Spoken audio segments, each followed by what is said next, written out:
Baseball, Yeah. America's pastime. It's a phrase you hear a lot, right? Mm-hmm. But if Definitely. you're not already, steeped in the game, or maybe you've only caught a few innings here and there, all the talk about strategy and pitching matchups can sound like a completely different language. Yeah, you might be wondering what exactly gets so many people hooked. Exactly. And that's what we're diving into today. We've pulled together some really fascinating insights, from passionate discussions by fans online to expert breakdowns of positions, pitches, even just how to enjoy watching a game more. Think of this as your cheat sheet, maybe. A Hmm. shortcut to understanding the core magic of baseball. That's a good way to put it. Our mission in this deep dive is really to reveal why baseball captivates so many people. Mm. We're looking at Reddit threads where fans are really dissecting the game, articles explaining who plays where and what they do. Guides that decode the mysterious movements of different pitches. Yeah. And practical advice for becoming a more engaged viewer. We want to give you those aha, now I get it moments. But, without making you feel as you need a textbook. Right. Okay, let's unpack this. So let's start with that common feeling that maybe baseball isn't always the most action-packed sport. Yeah, that comes up a lot. And it's a fair observation, on the surface. But as some of the really insightful folks on Reddit pointed out, that perception kind of misses the underlying strategic depth. Okay. They likened it to a chess match. The real excitement is often in the anticipation, the tactical battle that unfolds pitch by pitch, not necessarily constant, explosive action. That chess match analogy really clicked for me. Mm-hmm. And someone on Reddit talked about really savoring each situation. Mm-hmm. It's not just waiting for a home run. It's appreciating the buildup, the tension, the little victories in each at bat. And how those moments connect over the game and even the whole season. Yeah. And here's where it gets really interesting. Think about what success even means in baseball. You can fail to get a hit 7 out of 10 times. 7 out of 10. And still be considered like an all-star, a superstar. It's wild when you frame it like that. It just highlights how incredibly small the margin for error is. Precisely. That high failure rate, even for the best hitters, it just underscores how hard it is to hit that small, fast-moving ball that can, curve, sink, change speed. Yeah. It makes those moments of success a perfect hit, a crucial strikeout feel that much bigger. And right at the heart of every single one of those moments is that intense one-on-one duel, pitcher versus batter. Which brings us to the pitches themselves. The variety is just incredible. That MLB.com guide we looked at was really eye-opening. It's so much more than just throwing hard. Oh, absolutely. You got the four-seam fastball, right? The one that seems to, fight gravity a little. Mm-hmm. The backspin creates that lift, makes it look like it's rising, or at least not dropping as much as you'd expect. Then the two-seam fastball and the sinker, they're designed more for movement, right? Sideways or down. Exactly. A two-seamer gets that arm side run, moving horizontally. A sinker, well, it sinks, gets hitters to beat it into the ground, hopefully. And then the cutter, Does what it says on a tin. Cuts sharply. pretty much. A late, sharp break, usually glove side for a righty pitcher.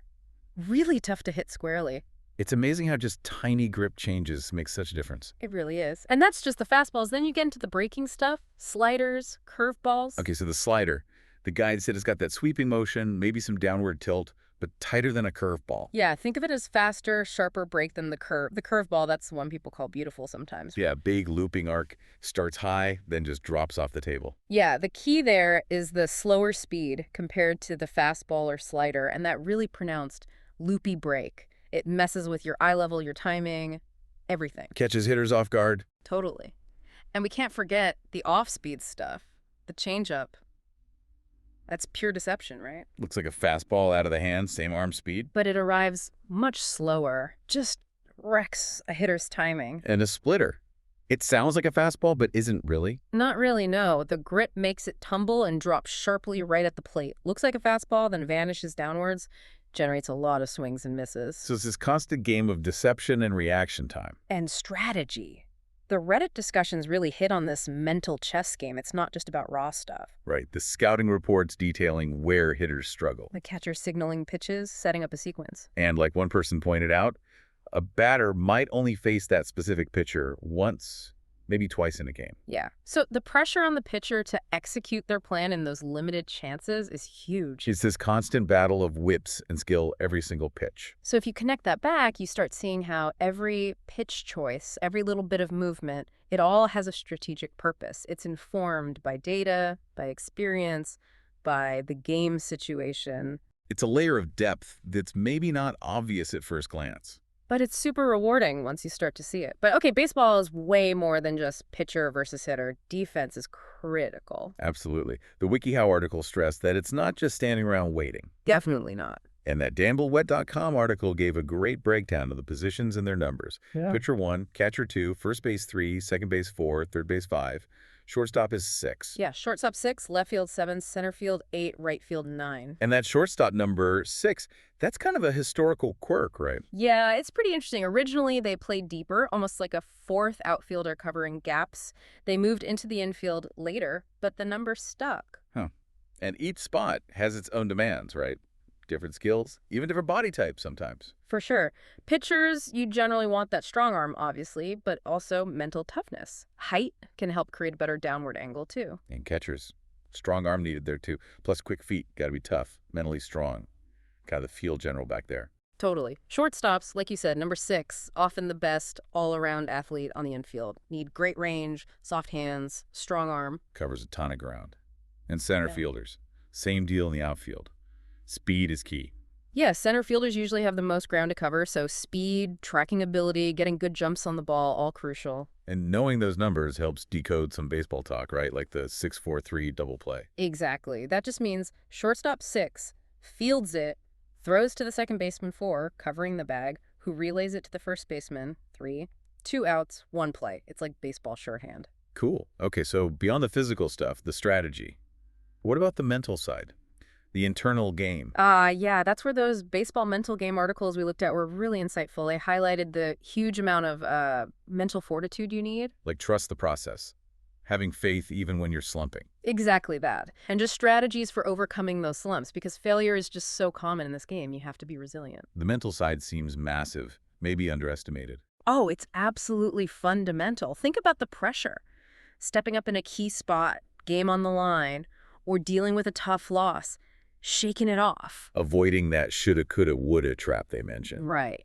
Not getting bogged down in past mistakes. It's a constant mental battle for players. And that emotional investment, it really extends to the fans too, doesn't it? For sure. The WikiHow article even suggested asking knowledgeable fans questions as a way to get more into it. That's great advice. They often have that deeper understanding, the little stories and nuances that really make it richer.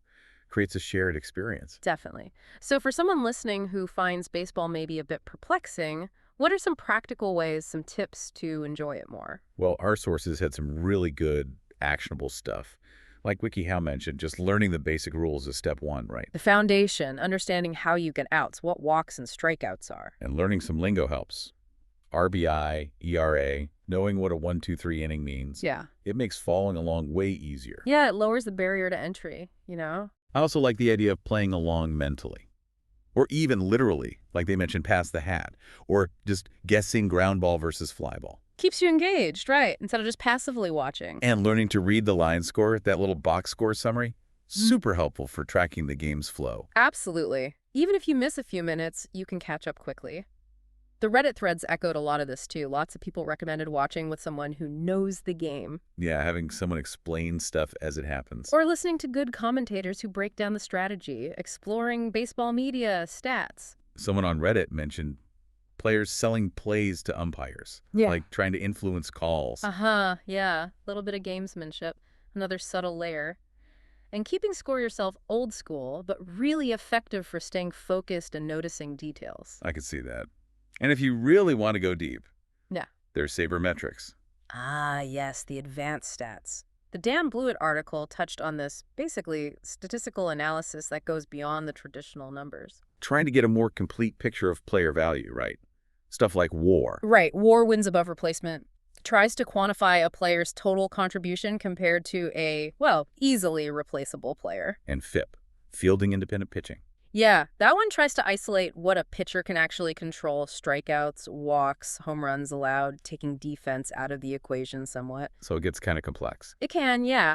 But the goal is really a more data-driven way to assess performance, to understand why certain players are valuable beyond just batting average or wins. Okay, so bringing it all together.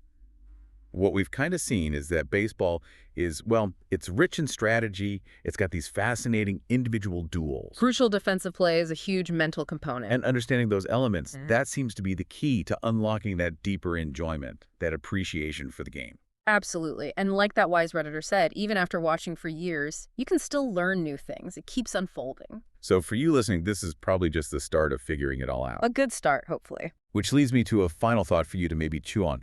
Think about how that blend individual skill, team strategy, and just the sheer unpredictability of it all, how that contributes to baseball's enduring appeal. It's a sport that really reflects amazing athletic talent, but also that very human experience of success and, well, failure, triumph and setback. That's a great point. So next time you watch a game, try keeping some of this stuff in mind. See what new details jump out at you.